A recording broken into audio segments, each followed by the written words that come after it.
I'd like to call to order the City of Post Falls Park and Recreation Commission meeting for January 27th, 2015. To order. Please rise for the Pledge of Allegiance. I pledge allegiance to the flag of the United States of America and to the republic for which it stands, one nation, under God, indivisible, with liberty and justice for all. Welcome, and please turn off your cell phones if you haven't already. And Penny, can we do the roll call, commissioners? Let the record show that all of the commissioners are present except Rick Nordum and Jim Hale. Okay. Any ceremonies, appointments, announcements, or presentations tonight? None? None. Okay. And amendments to the agenda? We have one. We'll be pulling new business, item A, the year-end report. We thought for sure we'd have it ready for you, but I keep making little changes, driving staff crazy. We want it perfect. So it'll be back at your next meeting on March, because we want to have it televised. Thank you. Any declaration of conflict? Okay. Consent calendar. Do I have a motion to approve the minutes from December 10th, 2014? I make a motion to approve the minutes of December 10th. I'll second it. Okay, we'll do roll call. Davis. Aye. Gorley. Aye. Martinez. Aye. Hodel. Aye. Gould. Aye. Okay. Urban Forestry Committee appointments. Yes, we have 3 committee appointments, Rick Nordum, Kevin Zerker, and Dean Sutton, and that will fill out that subcommittee. Great. So we're looking for a motion to add them to that committee. Is there a motion tonight? I'll make a motion. I'll second. And Dave, could you repeat those names again, please? Rick Nordum, Kevin Zerker, and Dean Sutton. Okay, we'll do roll call vote. Davis. Aye. Gorley. Aye. Martinez. Aye. Hodel. Aye. Gould. Aye. Okay, moving on to unfinished and old business, the Tullamore Park update.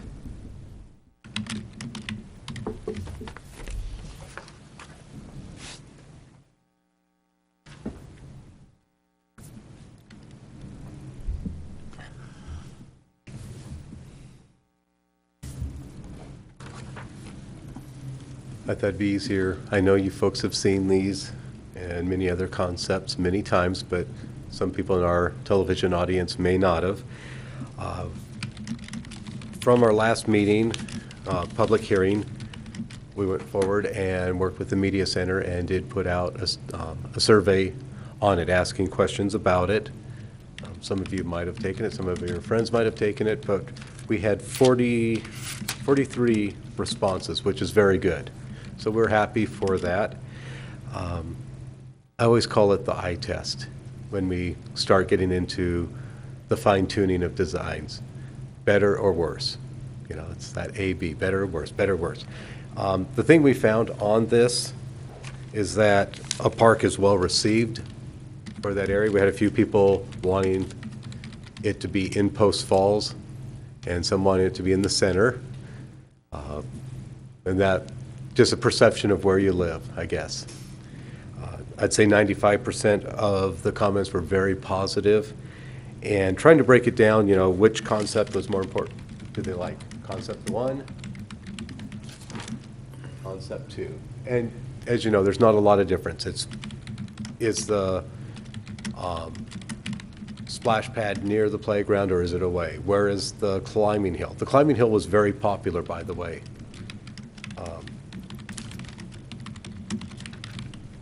The other thing that was very positive was the splash pad. But location, flip of the coin, just like concept 2 or concept 1, it was evenly split down the path. I think concept 2 beat concept 1 by 1 vote. So we look at that as pretty much a tie. We'll take individual comments as we sit down with Copper Basin and Susan Moss and go over design. One thing that came back very strong was playground size was too small.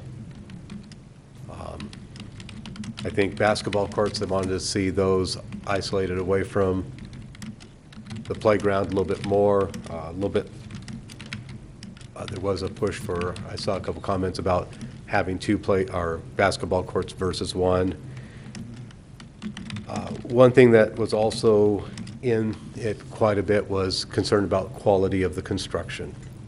So they really want us to make sure that we put in a good park there. They want to make sure that things are done right. You know, a lot of it came down to individual likes and dislikes. We also saw that there was a desire for a dog park if the room was available. The reality is we'd have to cut out a lot to do a dog park right. And I think when you look at the fact that they want quality in there, they want it done right, we just need to find a different location for a park that's probably a little closer to the center of the city that we can utilize. And we are working on some of those sites. Looking at other things, as I said, we had 43 responses, you know, and I think I would like to thank the media department for that, and especially the people that filled that out. A lot of times people think that their voice isn't going to be heard, that it doesn't matter what they do. But coming to these meetings, filling out a survey, if we have a meeting on site, all that stuff does play a big part in it. Can we meet every single need? No. But we're trying to find where is that middle ground. And sometimes, you know, they looked at parking spots. Some people wanted less parking because they didn't want people coming from outside the area to be there. Others wanted to see more parking so that there would be no one on the streets. It's finding a middle ground.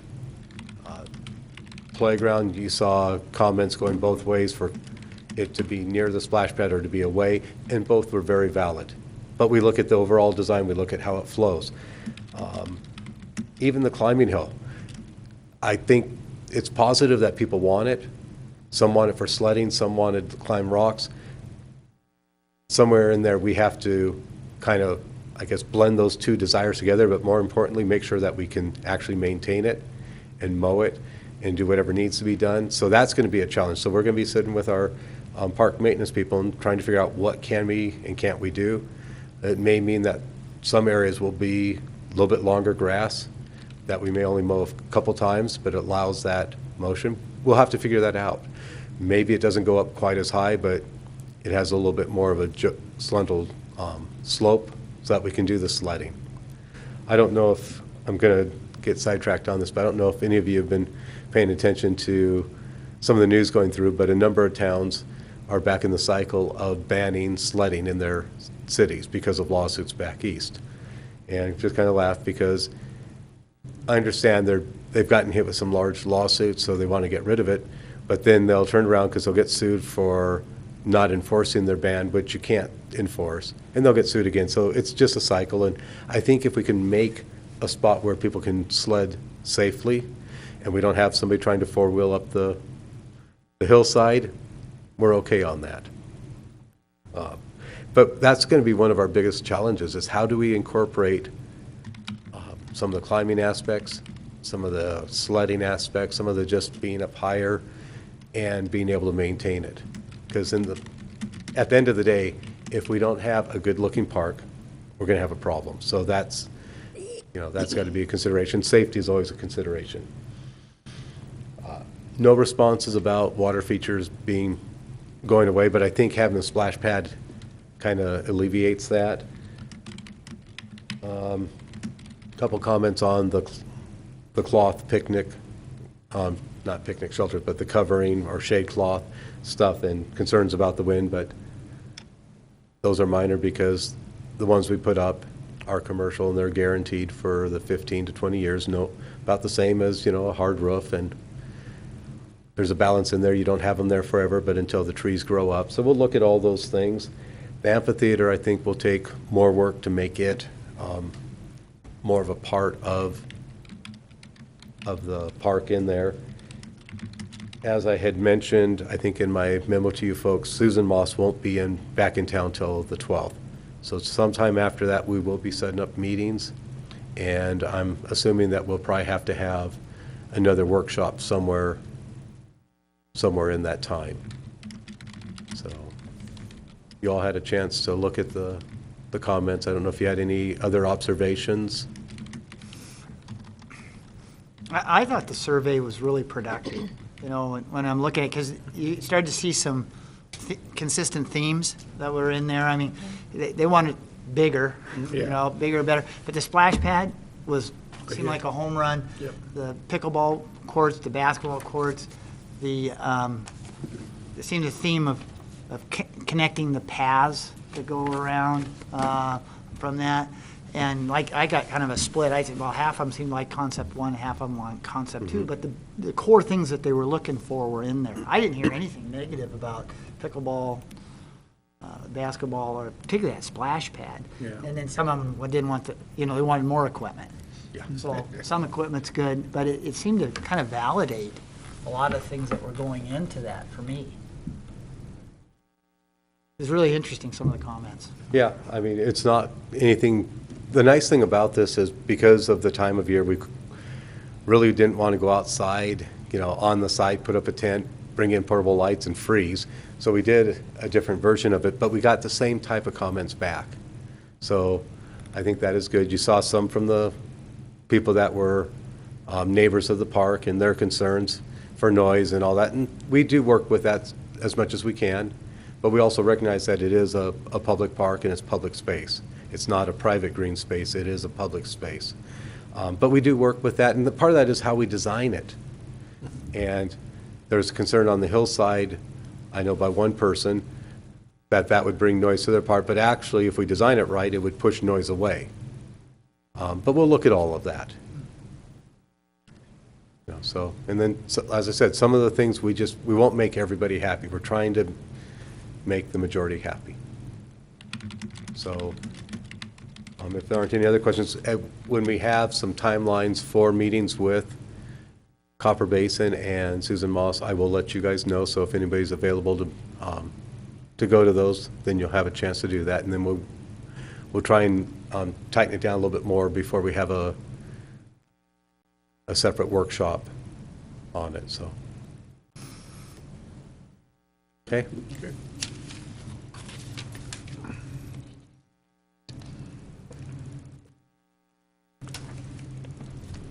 Well, we have no citizens here for citizens' issues, and with the agenda amendment, there's no new business. So administrative and staff reports.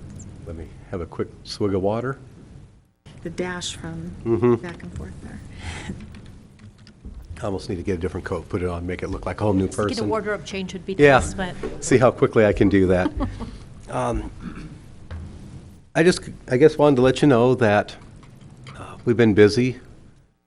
We are gearing up for the summer already. We were full staffed for almost 3 weeks. We did have one of our employees give notice, so we'll be out looking again for another park worker. It's just what the industry is right now. We had a 73% turnover in staff last year. The year before, a 75%. That's a lot of turnover. However, we were stable for quite a few years before that, so I guess we're making up for the good times. We'll keep optimistic that we'll pick up a good person. It's hard to, lose somebody who's really good, but it was a great opportunity for them, so we go on with that. I think, I did pull the year-end report because we're just not quite ready, but what I can pass on to you is that we did survive. We didn't take a major dip in our services that we were providing. Our numbers were still strong. Our revenue was good, and I'm kind of glad about that. We didn't do a lot of construction last year. We did small things, a lot of catch up, but we just didn't have the manpower. There are maintenance things that got pushed off a little bit, some programming that got pushed off just so we could survive, but I think overall we maintained, and that was our big goal, keep our head above water. Right now, we have a lot of planning going on. Meetings with Avista, working on the cemetery expansion, working on the fountain for the cemetery with Mr. Seidmiller, all kinds of things. Tullamore, we are going to be bringing back this spring to City Council a request to annex in Corbin Park and the Crutch property. Scott Hogue, Chief Hogue and I have been working on that and with our legal counsel, so that'll be coming forward. We're looking at a couple partnerships with the PD, and hopefully by the March or April meetings, I'll be able to tell you a little bit about those. But the idea is trying to, for both of us to show more connectivity to the public and to, I guess, maybe add some little micro mini events that are just kind of fun. Staff is already working on some of our special events, anywhere from Post Falls Festival to the Shoes and Brews. We're looking at how we can build up to that and make it a bigger event. So a lot of things going on there. I know Brian's been busy working on just some of our reporting systems. He actually has an office now that's been finished. So training some of the new staff that's on board. We've kept busy. I know. Pardon? Oh, well, I'll let you have a minute to go up there on that. But I wanted to let you know that with Avista, we do have met with them. There are some changes going on for that South Channel restoration. It is behind, so we will be impacted this summer. To what level, we don't know yet. They hope to have all the construction done before the 4th of July, but then the restoration part of it, the boat pull-out lanes, and some of that will go on into the fall. We're also looking at a gas pipeline that's going to be bored under the river that will impact the park. They were hoping to get it done this spring. I don't think they will. Matter of fact, I'm probably 90% sure at this point. And so that looks like that'll be a fall project. So that will mean some disturbance to the park and then restoration of the park site. Also, we're working on a long-term management agreement with Avista for their new kayak access, which is off of Breezy Lane, which is off, you'd go down McGuire and hang on to that and go to the left, and you'd be heading east. So that's brand new. That was just finished.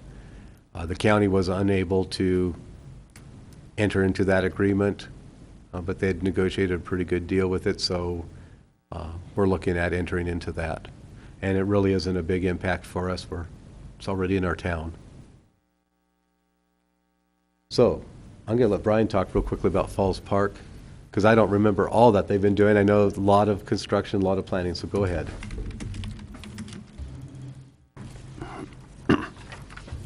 As you know, Brian Myers, Parks Manager. We've been working on some upgrades to the Falls Park, largely the Corbin Ditch. We went through and did a brush clearing operation along Corbin Ditch. It opened up the vista of both the head gates, the main head gate and the spill gate that's a little bit further down that overlooks back towards the trail. Substantial improvement to that site. Upgraded fencing, so we had some aging galvanized fencing along the pathways that go up to the overlooks. We upgraded those to a black vinyl coated fencing, painted the galvanized rail that has aged there, and that look has really improved the site in that it disappears when you're in the park from a distance. So not having that shiny galvanized metal there has been a big improvement. That site's also being upgraded to our central control system, so that one will be upgraded this spring to baseline. So, and then we met with Avista to identify the opportunities to be able to do some improvements to the existing pond, and also enhancing the upper pond, which was originally laid out to have a spill or a little falls into the lower pond. We're going to have to work with them to negotiate some permitting issues to make that additional size of the pond all happen. But the lower pond, we're looking to shore up some of the erosion issues that we've had surrounding that pond. So you'll see us going through this spring and into the summer, placing large boulders and improving those fishing platforms and improving some of the accessibility issues that we have surrounding that pond. So all positive things. Hopefully get a little bit of an upgrade to that site. So Thank you. Thank you. Two other things just wanted to mention. ADA, the city does work on, we have an ADA committee. We've been doing a lot of projects throughout the city and making a lot of strides in improving our ADA compliance throughout the city. This year, we're looking at doing a major project at Sportsman Park. So that's being finalized, that design to improve the parking and all the access to the bleachers and the bank. So that you'll see a real improved look on that. So that'll be a real positive. The final thing I had is our next meeting date is a workshop, and that is for February 23rd, 4th? I was thinking the 24th. 4th. Or It's pretty close. I won't go to my dumb phone to figure it out. 24th. But I will actually be coming back from Boise for a meeting on that, and the chances of me being able to make it back in time are almost nil. I 24th. could make it probably by 7 o'clock, but I don't see, between the flight coming in and traffic, and that I do have to go the speed limit, that I could make it in time. I looked at some staff whether we could do that, but Brian actually will also be, yeah, he'll be down in Boise for training. So request would be to change the date to another time or to postpone it. If we do postpone it and just go into our March date, we would still probably end up having a workshop to be decided based on the Tullamore project. So I'm just looking for some feedback. Would you prefer, do you think would that 24th date had been a good day for the workshop for the Tullamore project, or having that postponed later? I think postponed later would be better. I don't know how, until we sit down with Susan, how much they're going to be able to get done and change. Okay. My gut is we're going to see something in March. I know they want to move forward with it, but we also have to make sure that they're listening to what your input was, what the public's input was, and really narrowing it down to that, a design that you folks can live with, that I can live with, that our maintenance people can live with, and more importantly, that our residents out there will support. And I have a feeling it's going to take her a few weeks. So in that case, would it take us trying to find a workshop the first few weeks of March? Is that what you're looking at? Because our Prior regular. to the commission meeting. Right. Prior to We the can commission either meeting? try and set a date and then just really push that they have to work around it.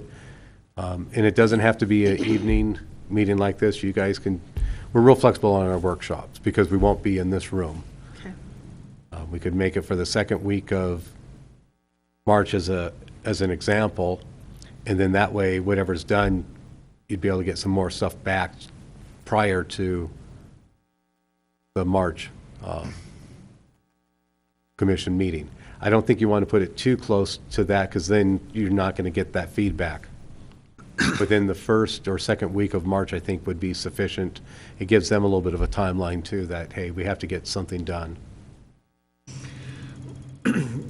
Couldn't we postpone it until like the Wednesday instead of having it on the Tuesday? Can we just push it to Wednesday in February? Yes, you could. I mean, But you don't think they would have She'll be back on the 12th. It's probably about 2 weeks. I'm thinking probably closer to 3 weeks. That's why I was thinking maybe that first week of March might be more appropriate. Yeah, I don't know. I kind of like having the meeting myself, so that would be my vote to move it to Wednesday and still have that meeting, you know, It's a workshop, not a the workshop, excuse me. workshop. Yes. So what we were discussing is postponing it actually to the first week of March. So that would count as our February workshop, and that would give Susan more time to put together the changes and the input from the survey. And then we would have something to discuss at that workshop versus missing that window. And then still having our regular meeting in March on the 24th, right? Correct. My thoughts on it will be that if there are things that come out at that workshop that are big issues, like let's say size of playground or the number of stations or the age, that gives her enough time to come back with some options. Because I think we'll nail down locations pretty much, but then we're going to be going into detail, you know. Okay. February is such a short month anyway, although it's 4 full weeks. I just hate postponing meetings and missing them all the time. I like to, Sure. you know, be involved more, and it seems like we miss a lot, you know. We can still run it, you know, the day after, so that Wednesday in February, I'm just not sure how productive that would be. Okay, I'll go to, Penny has hers. 25th. Here's the 24th Right. of February. Right. And then, You'd be looking at, if you postpone it a week, you're And looking at Susan's March not 4th. Back until To the 12th. the Pardon? 12th Right, of so February. that gives her almost, She's asking for 3 weeks. That'd give her 3 weeks. what if- date's that now? If we went to March 4th, that would give her 3 weeks. That's a week later. I mean, you could even, yeah, that would work. Okay, I'll be willing to do that, yeah. How do you guys feel about it? It's fine with me. I'm open. I think March 4th sounds good. Okay. Times?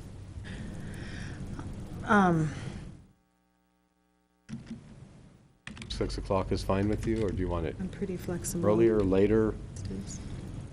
I can be early.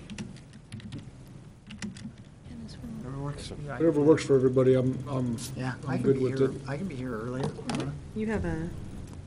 You have more of a time restriction, I think. When are you out of school? I get off at 3:30. 3:30? Okay. So we could do it earlier in the evening. That's what you were thinking. What time? 3:30 is the latest commitment I think we have as far as not being able to get away.